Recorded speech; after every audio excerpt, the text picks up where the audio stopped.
Hello, my name is Doug Cobb. I'm the Rescue Chief and Disaster Manager of the American Rescue Team International. We're the most experienced rescue and disaster management organization in the world. I myself have worked at more than 100 major disasters, including the World Trade Center. I'm also the inventor of the Casualty Locator. This is a machine that finds dead bodies. We've used it at 18 major disasters around the world. The normal budget that a city manager allocates for finding a victim in a drowning victim in a lake, or a murder victim in a dump, or someone who's lost and presumed dead in the forest is typically $100,000 to $220,000. I understand that there's a recovery rate of about 15%.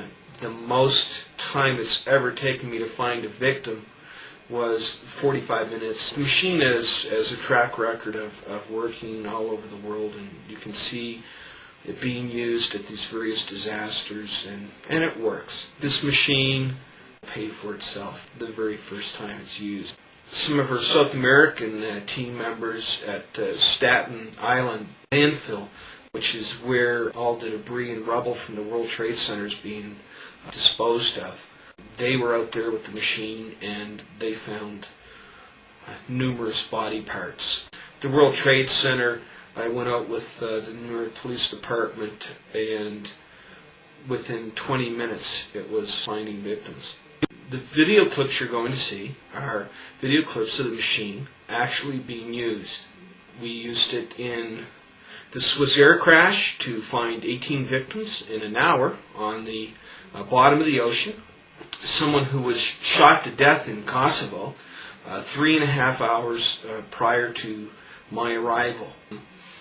I tested the machine on him, and the machine started picking him up 60 feet away. The temperature was moderate. I went directly above him, and I could smell nothing. However, again, the machine did pick him up 60 feet away. We used it in Taiwan with the Russians, a Russian rescue team, and we found as many as 5 victims in 10 minutes. We used it at the World Trade Center. We found roughly 40 bodies. You'll see a video clip of my using it, where I found blood and small pieces of brain matter mixed in with the dirt. I used it at the Police Diver Symposium in Hamilton, Ontario, Canada. There were more than 300 organizations represented: Scotland Yard, Los Angeles Fire Department, New York Police Department, South African Police, etc., etc. At the end of this conference, we had a demonstration in the field of 3 machines. Mine was one of them. They took a corpse, the corpse of a pig, and they put it in one of the Great Lakes, and we had to go find it. The ROV camera had a visibility of 4 inches. The water was very dirty, and they immediately gave up. The side scan operator actually cheated, and he went out the day before the official start of the test and searched from daybreak until past dark. Couldn't find the pig's corpse. On the day of the test, we started at 8 o'clock in the morning. He continued searching until after dark again. Still couldn't find the pig. You'll see the video clip where it actually took me 3 minutes to find the pig. I've used it in a lake to find a victim's remains. The machine's been used many, many, many times at different disasters.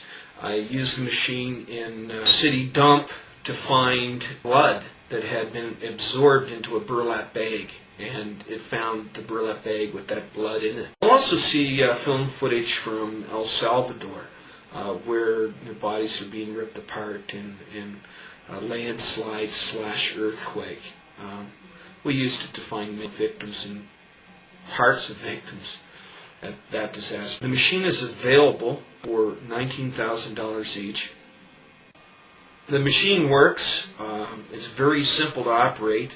The machine will come with an instructional video, very complete, with all the little nuances of how the machine is used in different disasters and different circumstances. I hope you find it interesting. I'm sure it will save your city a lot of money. Thank you very much. Bye-bye.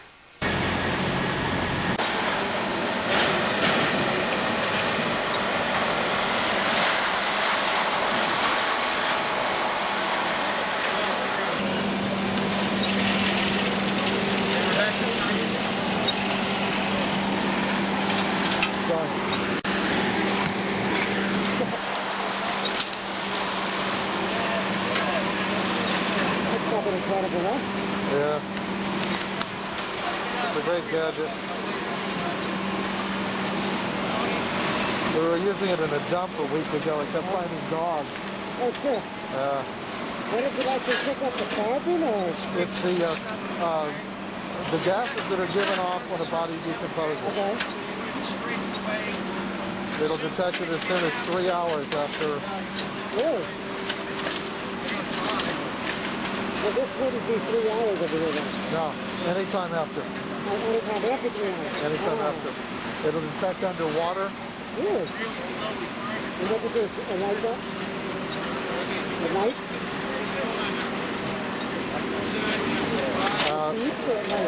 It both does both. It beats and light.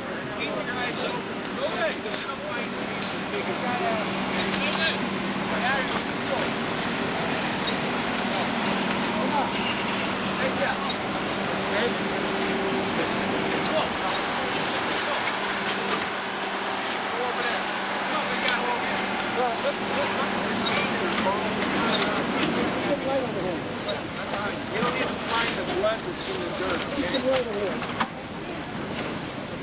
Okay. What's one, 7? It's like 90 away. Yeah, come on. Okay, get out of here. Scoop away a bunch more. This is right. Next. Why don't you try going towards that hill a little bit there,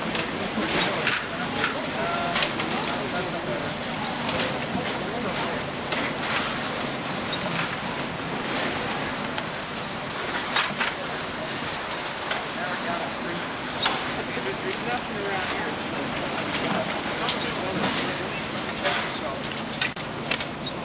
Nothing? What's it mean? You know, there might have been a surface casualty here right there and took out. You know?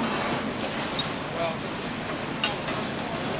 whatever. Look, the guy said that he saw the rain man or stuff. Look, they just scoop it off. Yeah. There's something in there. The machine will say it is. That's it. Why did that start so green?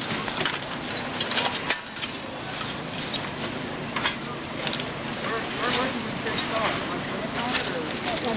Anything? Where you get it in? Walk around here. We're still getting green. Back up, bro. What is that?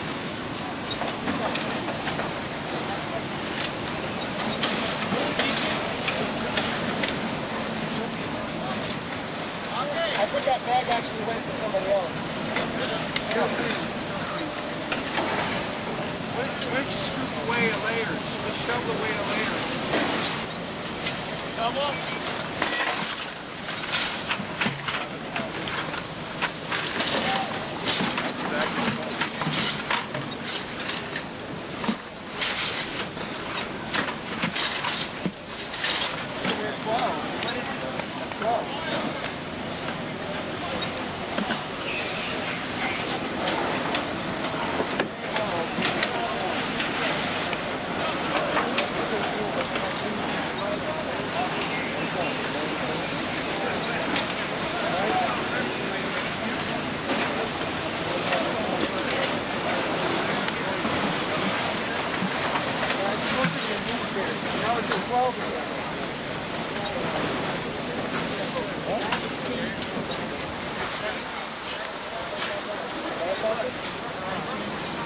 There's something here, right? You know, it doesn't look like a human body, but We're back down like the weather. It's like blood was keeping away.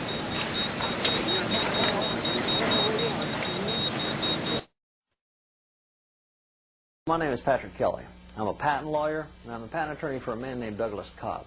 one day when he was in the stifling heat of Central America, standing over a site where there were literally dozens of trapped corpses decaying beneath the ground, smelling the stench of those corpses, he realized that someone ought to be able to develop a better way of locating hidden corpses using gas detectors. These are the highly sensitive chemical instrumentations that can measure down to the parts per million level. He realized that the trick to locating these corpses was not just to try to identify and locate one specific gas, but to locate some particular combination of gases that doesn't normally exist in nature except when bacteria are decomposing flesh. So he began developing a system, a device which has multiple gas detectors in it. I'm not going to say in this videotape exactly what combination he's settled on. That's covered by some pending patent applications, and in fact it's being improved, and we have more than one patent application on his device. It's completely portable, handheld. It's roughly the size of this box, but it's bright orange colored, and it has a hose extending from it with a pump inside of it to draw air through that hose so that the air will pass over the gas sensors, the multiple gas sensors inside this device. So let's go now and take a quick look at the buildings, and then you're going to see the device in actual operation.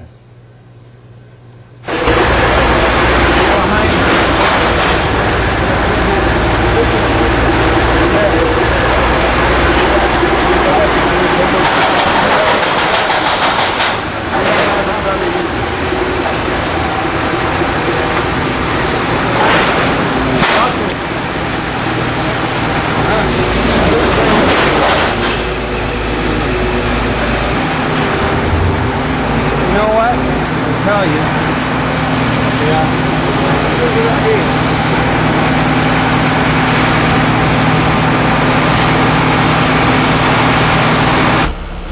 14, 16, 17, 12.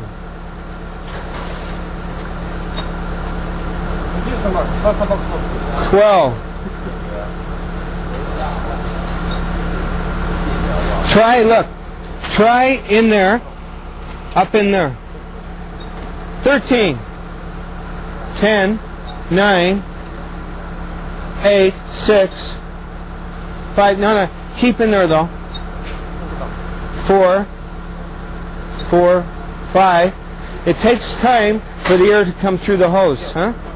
4, 3, no, it's lower, Back where we were. Yeah, in there, deep in there. Put it in there, 2, 1, deep in. 7, 6, 5, 4. Where did you get 18?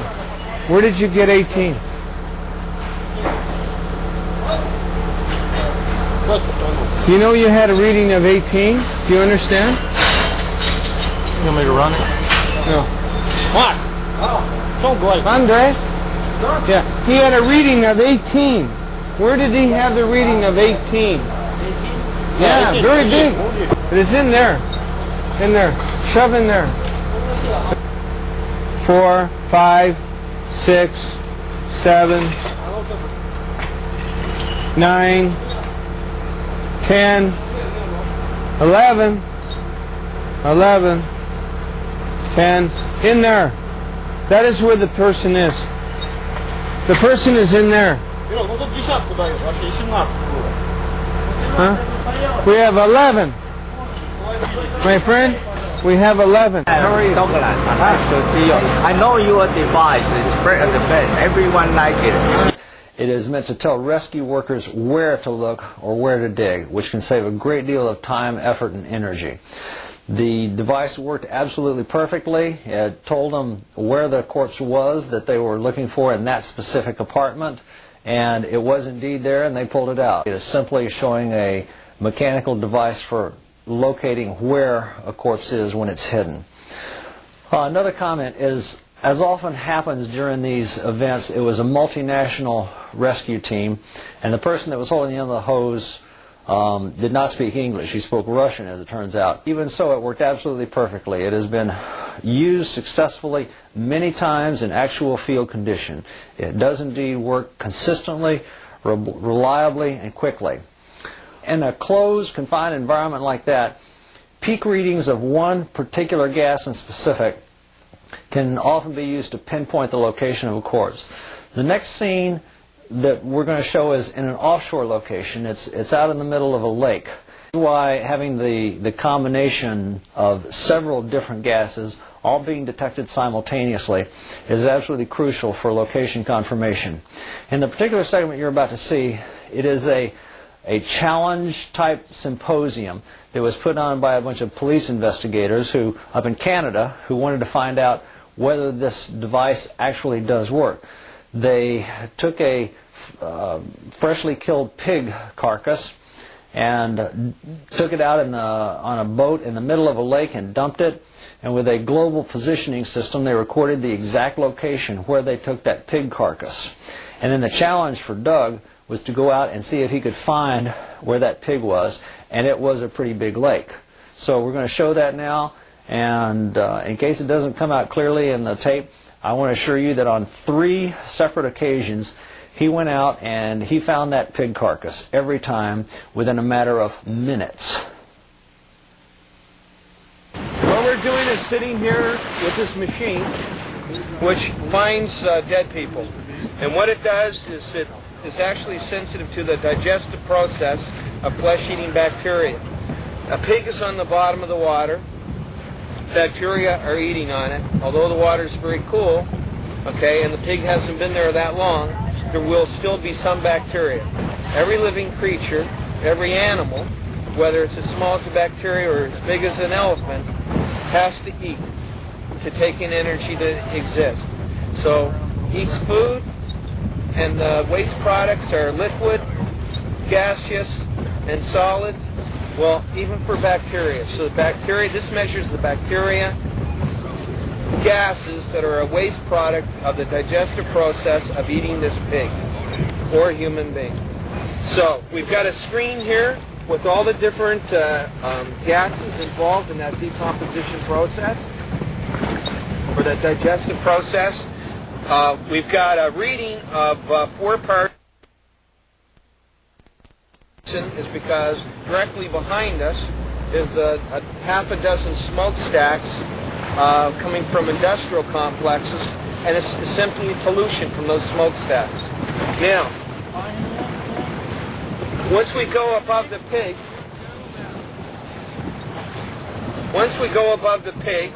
we'll get a reading on.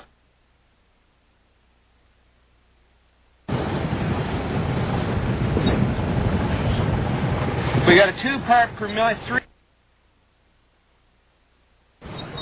11, 27, 38, 47, 53, 54, 47, 42, 36. 3 times when we're crossed over, we got readings as high as 47. And the thing is, it went up very quickly and then down very quickly. And what that means is literally like someone burping. So that the pig's insides were cut out, and the stomach is the first part to decompose. So that would have given us our best readings. So that reduced our readings significantly. Probably, if the pig still had its guts inside of it, we would get readings as high as 100. At any rate, what happened is that the cavity would fill up with gas. When it reached enough pressure, it would burp up and come up to the surface, and as it burst, our readings would go up very high and then down very quick. So that's exactly what happened 3 times. Even though we had all these boats circling around us with all their exhaust, even though we have 6 smokestacks over there with one of them on fire giving off noxious fumes, even under those circumstances, we still found the pig. That's the thing to know. Doug, I just went and checked. Our last hit that we got is where they said they put the pig in. Exactly. Okay, pretty well. We hit it right on. We're come up and it hit us at 47 there. When Yeah. we were expecting it, banging was already there and gone. So I think because of the pig, it's decomposing different than normally because there's no guts in it. Right. And it's letting the burp off once in a while we're catching. But the bottom line out of all this, you went and confirmed with the guys who put the pig there, and they say, yes, where I said the pig is where they said they put the pig. That's right. Yeah? So that means even with these smokestacks, okay, with noxious fumes, all those engines circling around us with all their exhaust, okay, we still found the pig. Thank you very much, sir. Pleasure working with you. There you go, huh? Right on, baby. Sweetness. The thing that I like about this today and what it shows is, you know, how much more adverse conditions can you have than being constantly encircled by all these gas engines, half a dozen different gas engines, idling very slow with as much pollution concentration as possible, with 6 smokestacks behind us, one of them on fire, burning fumes up into the air, and even under those circumstances, we still found the victim.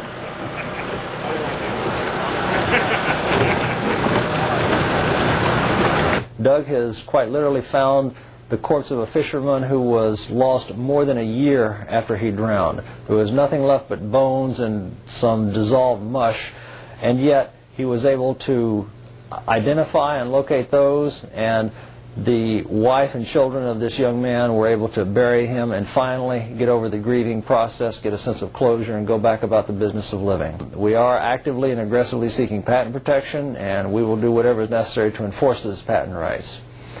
Final comment is that law enforcement agencies often spend well in excess of $100,000 just to locate one single victim of an accident or a murder. This device will cost a small fraction of that, and it can be used any number of times. It is a remarkably powerful and effective advance in the technology of locating corpses which are completely hidden. Thank you very much. How did you come up with the idea?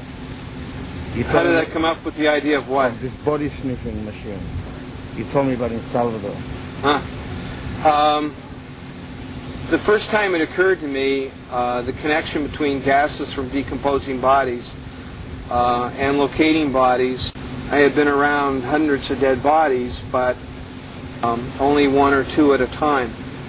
In the earthquake in El Salvador, I was in a collapsed shopping center with several hundred or 200 or 300 decomposing bodies underneath in the tropics, and the fumes were so strong from the bodies that I reached down and grabbed my heavy canvas shirt and just gently touched it with my hands and pulled it away, and it crumbled into dust. I realized then that there was so much death that it actually killed my shirt. My shirt was made of cotton. Cotton is a plant. Plant is a living thing. Then I decided to investigate what are these specific gases, and it was a long time after that I actually found out that it's not the human body itself that we're locating. What we're locating is the bacteria. It's the bacteria that give off the gases. So every animal, be it as small as a bacteria or as large as an elephant, needs energy, needs food to live. And so food goes in, and solids, gases, and liquids are the waste products. This machine finds those gases coming from the bacteria that are eating the flesh on the victim. And this machine finds them. This has now switched from rescue to recovery. It's a big distinction. Hope of finding living passengers is gone. Now it is about finding the bodies here, all of them, and dealing with them carefully and respectfully. It is a somber task. It is the tough work of specialists, one of whom is with us tonight. He is Doug Kopp, Chief of Rescue and founder of American Rescue Team International. He is with us tonight from San Francisco. Doug, I understand it is a machine that is your invention that allows you to do the job you do. Describe it for us. Yes, that's correct. I have 35 patents on it. It's being licensed right now. Actually, what it does is it detects the digestive process of flesh-eating bacteria. We've used it in Taiwan, Kosovo, as well as the Swiss air crash, and in Turkey, numerous numerous rescues. This has been the busiest year we've ever had. How do you put up with what is, by nature, it's what you do for a living, a very grim work? Well, there are moments of joy. For example, in Turkey, I saved the life of a little girl who was trapped under 9 floors of concrete for 4 days. So there are moments, but I have witnessed many, many thousands of dead people. Doug, I know you've got folks on the ground tonight, and you're heading off tomorrow. When you arrive, tell us, how do you go about this? Where does this machine go? How does it get there? Well, essentially all that's required is for us to go to the general area of the crash site, and within a few minutes we should start locating the bodies, and every couple of minutes we'll be finding them. Is this a machine? Really that simple. Is this a machine you drop down like a bell? No, no. Actually, what we do is we patrol the area in a boat. I hold the machine in my hand with a small hose. When we pass over the area where the victims are, the machine will start beeping and flashing. Under 250 feet of water, it knows that there is this certain decay going on? Actually, in the ocean, it's easier. For example, in open air, like in Kosovo, we would find the victims up to 60 feet away laterally. In Taiwan, we found victims in collapsed buildings as many as 5 and 10 minutes. But the easiest place to find them of all is in the ocean. You then give the command, at least the coordinates, the divers, they go in based on your cue. Yes. Now, in the Swiss air crash, it took us 1 hour to find the crash site, and we found 18 clusters of victims. Essentially, we just, this is a GPS device on my wrist. When we get a reading, I log in the GPS location, and then we'll just give that to the authorities, and they can go down and retrieve the victims. So when you're asked, you're not in the diving business, you're in the discovery business, really? Well, actually, we are the most experienced rescue team in the world. So we have divers that dove with Jacques Cousteau. We did the rescue on Mount Everest, and I've worked at every major disaster in the world for the last 15 years, unless I was somewhere else at that time. So we do everything there is to do, but in this case, we'll just locate the victims. Come in, probably locate several groups of them. Is your job then done?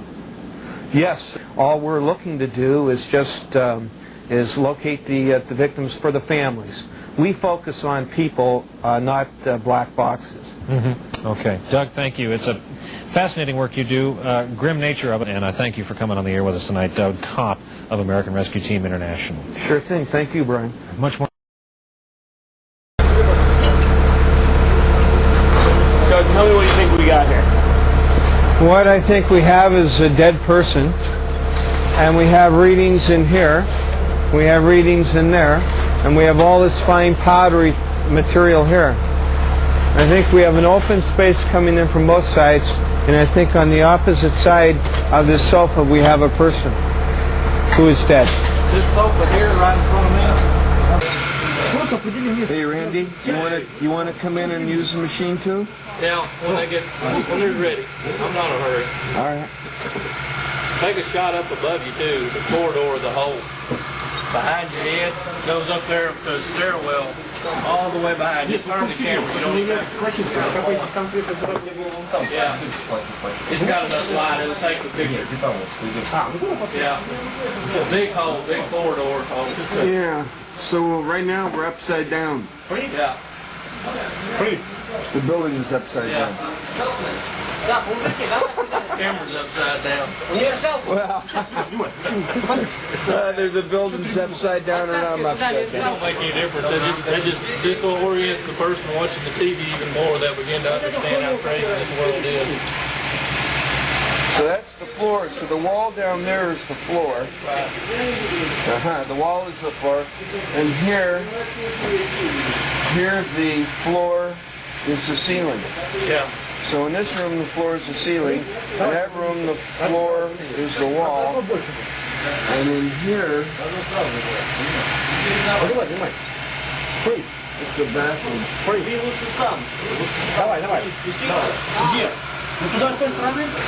don't you come on in and I'll take some, use the machine, I'll take pictures of you for CBN or whatever. Yeah. Get the camera out.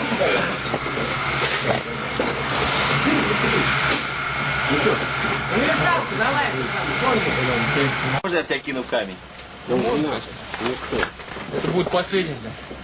Что я видел. Фредера по голове хочешь? Слышь, блядь. 58 on the sniffer. I'm gonna stick the camera in the hole. We think we got fingers sticking out, and then I'm gonna zoom in on it. Not gonna be able to do this very accurately.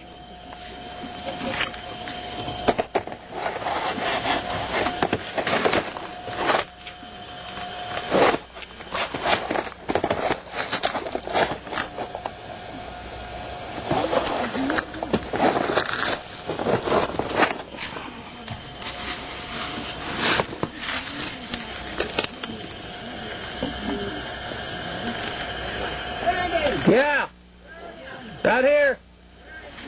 Okay, look at the light.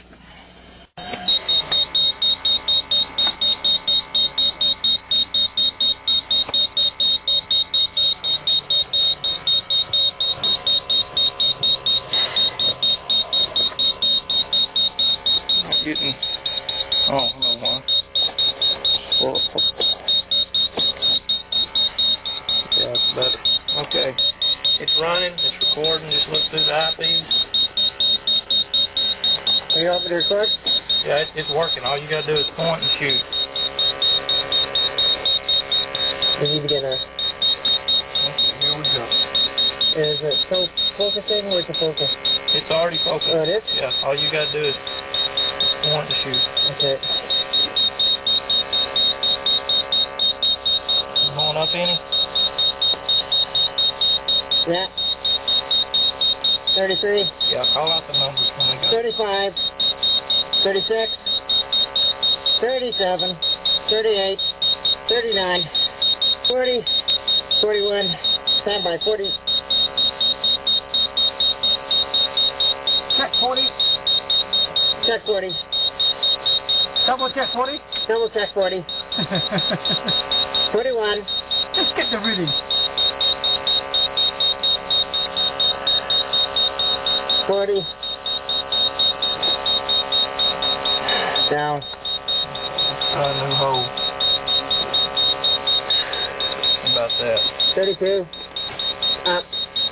Up. Up. Up. Up. Down. How high? 33. Yeah. 32. So we gotta beat 40. I just always put 40. Little people God made for a reason. Oh.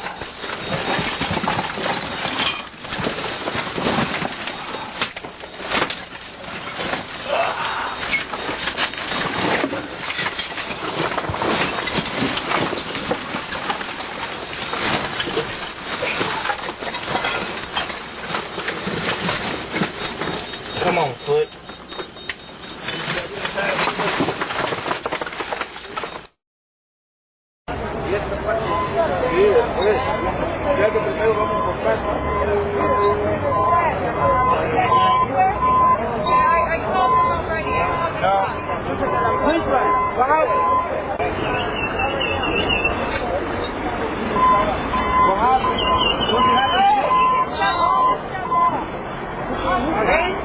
No machinery.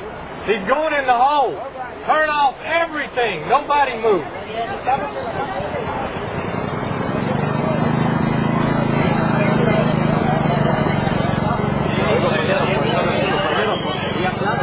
No big machinery. Hurry up. Hurry up. Fire it up.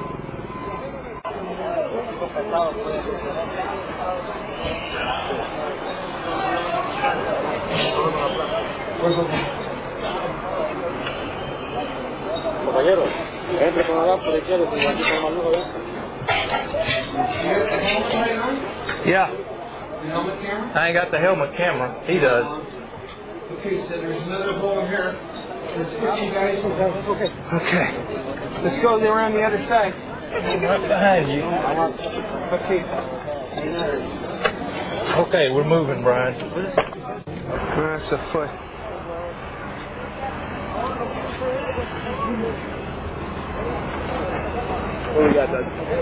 What we have is someone's leg being put on a stretcher, and it's a rough business. The machines are ripping the pieces apart. I think there's a guy with a hand over there.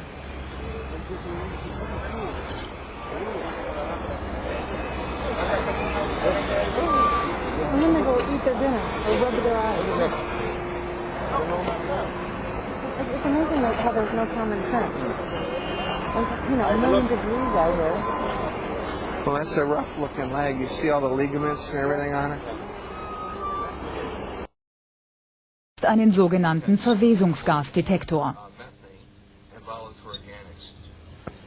Diese Maschine spürt 3 verschiedene Gase auf, die beim Verwesungsprozess eines menschlichen Körpers freigesetzt werden. Einfach gesagt, sie findet Leichname. Dieser Schlauch saugt Luft an und führt sie an Sensoren vorbei, die dann ermitteln, welches Gas mit welcher Konzentration aus dem verwesenden Körper austritt. Wenn alle 3 Sensoren reagieren, sind wir direkt über einer Leiche. Das ist die Theorie.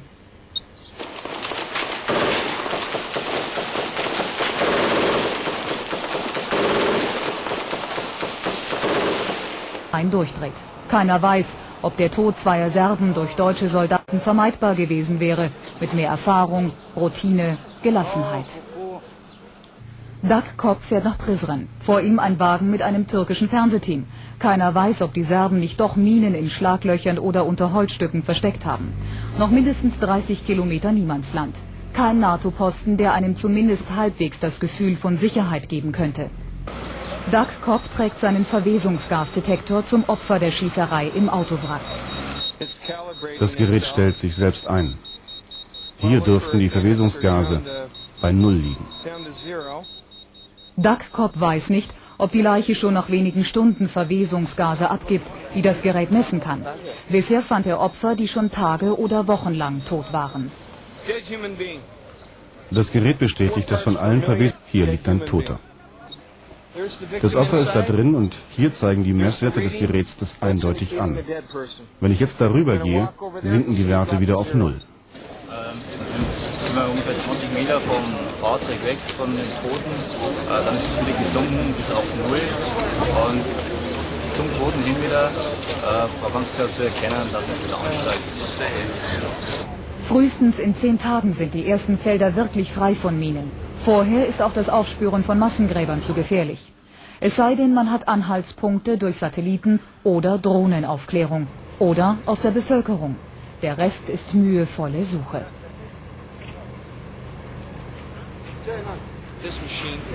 Das Gerät wird die Massengräber finden, die Opfer der Massaker, noch bevor sie völlig verwest sind.